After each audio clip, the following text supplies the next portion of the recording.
So while you're reading the word, kino-confirm niya yan. Parang ganito pag kakain ka ng sisig. Parang ginugutom naman ako. Kinakain.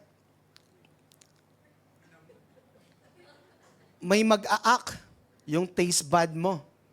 Yan ang magko-confirm na masarap nga ang sisig. Amen?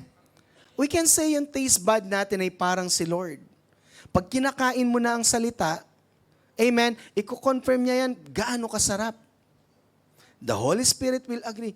Oo, totoo yan. Alam mo, mahal na mahal ka niya. Namatay siya dun sa krus ng Kalbaryo para sa'yo. Tapos, ang layo na ng narating mo.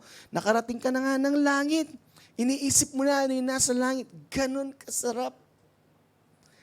Yung parang sisig, lagyan mo pa ng itlog sa taas.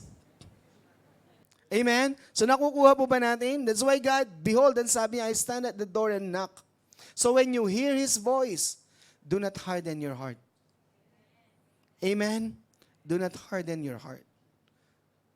Alam niyo po ano nagpapatigas sa ating mga puso? The unbelief. Anong unbelief?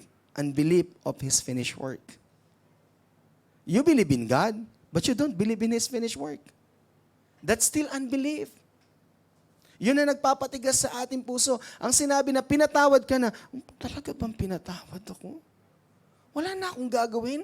Gusto ko pa naman na magbigay muna bago ako patawarin. Ano pa isaysay ng pagbibigay ko? Pinatawad na rin pala ako. Because of unbelief. Then you won't experience God.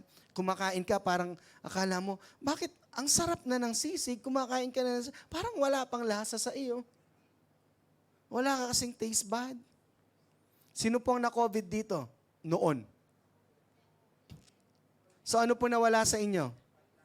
O kahit ang sarap-sarap na dyan eh. Wala pa rin. Ang sarap ng sinabi ng Panginoon, hindi kita iiwan, hindi kita pababayaan, ipoprovide ko lahat. Walang dating. Walang lasa.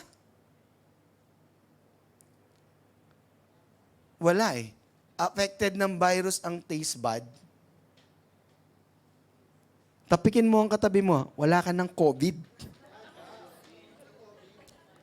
Amen? May panlasa ka.